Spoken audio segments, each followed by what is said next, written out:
À côté, autre chantier colossal. Une ville nouvelle est en train de sortir de terre pour désengorger la capitale, Dakar. Elle s'appelle Diamniadio. Ici, ce sont principalement des entreprises. Pendant que le Sénégal, Dakar, est en train de construire, à Yaoundé, on aboie encore comme des chiens. Écoutez le reportage et après... À côté, une plateforme industrielle a été créée pour attirer les investisseurs étrangers. Mais là encore, c'est le même constat. Ici, on a une entreprise tunisienne. À votre droite, on a l'entreprise aussi chinoise. Il n'y a pas du tout d'entreprise française sur la plateforme? Non, à ma connaissance, non. Ici va naître le premier port en eau profonde du Sénégal, construit sur l'océan, pour accueillir les plus grands navires porte-conteneurs. Typiquement le genre d'infrastructure qui aurait pu être construite par des géants français du BTP. Le projet est piloté par une entreprise de Dubaï. Cela va absolument tout changer pour le pays en termes de logistique, en termes de création d'emplois, en termes de connectivité. Ça va propulser le Sénégal dans le futur. Coût des travaux, plus de 2 milliards de dollars. La construction a été confiée à un consortium international. Bonjour, vous allez bien? Dominé par des entreprises chinoises. Nous avions des compagnies du monde entier en compétition, dont de nombreuses entreprises françaises, mais à la fin, elles n'ont pas gagné.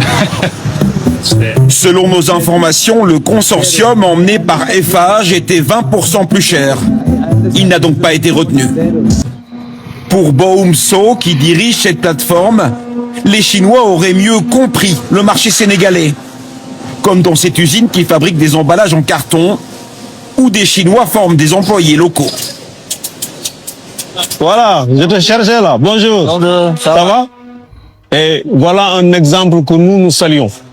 Ce type d'industrie n'existait pas. Il répond à des besoins. Ils ont besoin spécifiques et quand même qui est arrivé à se diversifier. Et donc le point positif, c'est quoi? C'est la flexibilité, c'est ça que vous voyez? Voilà, c'est très flexible. Depuis 20 ans, la Chine investit massivement en Afrique, devenu un marché stratégique pour Pékin. Résultat, c'est leur drapeau qui flotte ici. C'est du gagnant-gagnant parce que c'est du réel. Vous l'avez constaté, le Sénégal a besoin des infrastructures et la Chine l'a compris. Ça veut dire que les temps ont changé, les partenaires aussi? Ouais. Ça, je vous le confirme. Pendant des décennies, les entreprises françaises dominaient largement les grands marchés au Sénégal. Infrastructures, énergie, banques. Aujourd'hui, elles ne représentent plus qu'environ 5% des marchés publics, contre plus de 30% pour la Chine. Mais il reste des entreprises françaises qui gagnent des marchés au Sénégal. Ces lampadaires solaires de dernière génération sont installés par le groupe Rani, une entreprise familiale de Cagnes-sur-Mer. Un contrat colossal, 36 000 luminaires fabriqués en France. Mais pour réussir ici, il a fallu changer de méthode. Créer une filiale locale, transférer la technologie. Le directeur de la filiale est lui-même sénégalais. Ce n'est pas un expatrié. Il y a eu d'abord la flexibilité, ensuite la qualité et le coût. Et ça a été la bonne composition. Et les emplois locaux? Surtout. Un projet d'environ 70 millions d'euros financé en partie par la Banque de développement française, pour qui les entreprises tricolores doivent à tout prix rester ici. Je crois qu'elles vont continuer à croître et à gagner des marchés parce que les exigences montent. Or, les entreprises françaises sont très compétitives quand les exigences sont élevées. C'est ici qu'il y a des marchés de demain, qu'il y a des potentiels de croissance importants. Derrière ces réverbères qui s'allument, un nouveau modèle et des entreprises françaises qui doivent désormais s'adapter pour exister. Waouh. Bravo aux frères sénégalais. Déjà, je remercie le frère Ali qui m'a envoyé cette vidéo, qui m'a envoyé le lien de cette vidéo. Voilà sa page TikTok. Merci Ali. Le Sénégal construit actuellement le plus grand port moderne de son histoire, situé environ 50 km de Dakar. Le port de Ndayane sera capable d'accueillir les plus grands navires du monde grâce à une profondeur de 18 mètres. L'objectif de ce port, de s'engager, le vieux port de Dakar, attirer les commerces internationaux, faire du Dakar un centre logistique majeur en Afrique. Voilà comment on fait un pays, voilà comment un système travaille, voilà comment un régime doit travailler. Hein? La Chine participe massivement à la construction à travers China Harbour Engineering Company.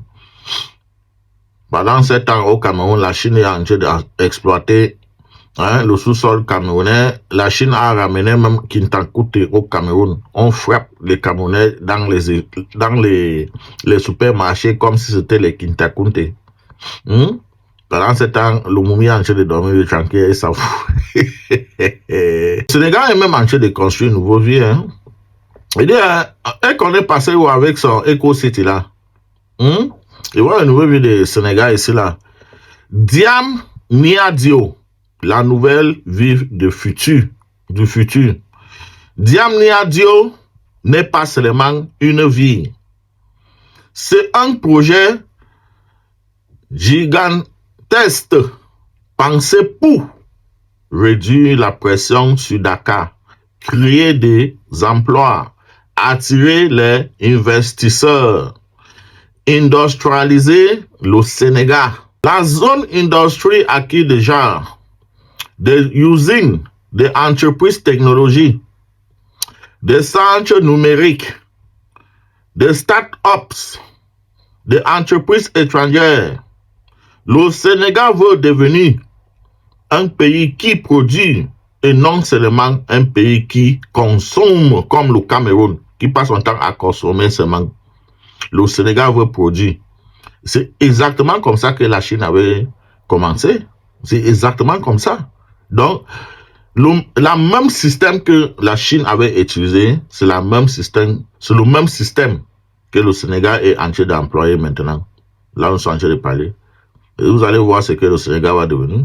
J'encourage aussi mes frères ivoiriens. Parce que vous êtes aussi un grand peuple. Vous n'êtes pas seulement les gens qui bavardent dans les réseaux sociaux. Je vous encourage à suivre le pas du Sénégal. Au moins, l'Afrique de l'Ouest n'est pas comme l'Afrique centrale. L'Afrique centrale,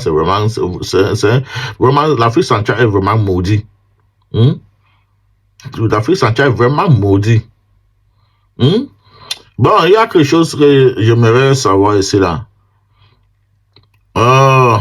Conclusion. Une chose est certaine.